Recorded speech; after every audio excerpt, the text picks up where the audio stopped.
क्या मुसलमान को अपने धर्म का पालन करने के लिए गोमांस खाना जरूरी है? पिछले कुछ दिनों से ये मुद्दा भारतवर्ष में काफी चर्चा में रहा है, जिसमें कि कुछ मुस्लिम भारतीयों जैसे कि MIUM के अध्यक्ष श्री असदुद्दीन ओवैसी का कहना है कि गौ हत्या पर बैन लगाना उनकी धार्मिक स्वतंत्रता को आहत करना है। दूसरी तरफ भारत में रहने वाला एक बड़ा तबका हिंदू है जो कि गाय को माता के रूप में मानता है और इन्हीं बातों को लेकर राजनीति हो रही है। तो सवाल ये उठता है कि क्या मुसलमान गौ मांस खाए बिना अपने इस्लाम को नहीं निभा सकता? अगर हम इस विषय में थोड़ा सा भी गहराई में जाते हैं तो पाते हैं कि ये बात हकीकत से एकदम उलट है।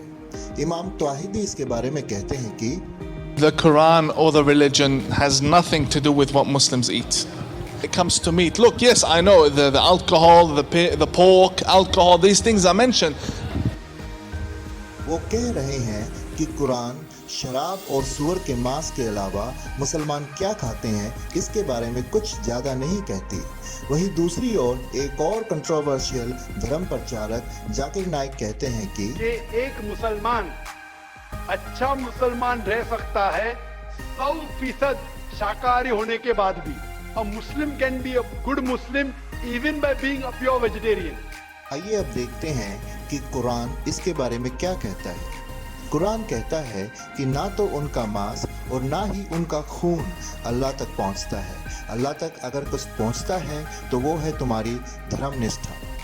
कुरान चैप्टर 2 वर्स 168 में कहता है कि ए लोगों, धरती में जो हलाल और साफ सुथरी चीज़ें हैं उन्हें खाओ और पैरवी ना करो शैतान के कदमों की, निसंदेह वह तुम्हारा खुला दुश्मन है। एक दूसरी आयत चैप्टर 2 कहता है कि तुम पर हराम किया है मुर्दार और खून और सूअर का मांस और जिस पर अल्लाह के सिवा किसी और का नाम लिया गया हो। इसका मतलब है कि मुर्दा, खून, सूअर का मांस और ऐसा कोई जानवर या खाना जिस पर अल्लाह का नाम ना लिया गया हो वह तुम लोगों के लिए हराम है। चैप्टर 40 वर्स नंबर 79 कहती है कि जिसने तुम्हारे लिए इन पशुओं को बनाया है ताकि उन पर कुछ पर तुम सवारी कर सको और कुछ को तुम खा सको। तो देखा आपने दोस्तों, कुरान मुर्दा जानवर और सूअर का मांस खाने के अलावा किसी भी जानवर का नाम लेकर के ये नहीं कहती कि इसके मांस को खाना अनिवार्य है। हाँ, ये जरूर आता है कि आपको केवल हलाल और साफ सुथरी चीज़ें ही खानी है। ऐसा माना जाता है कि हजरत मोहम्मद साहब को कद्दू की सब्जी सबसे ज़्यादा पसंद थी और कद्दू की सब्जी को जन्नत की सब्जी कहा गया है। हजरत मोहम्मद साहब के हाथ में हमेशा खजूर होता था।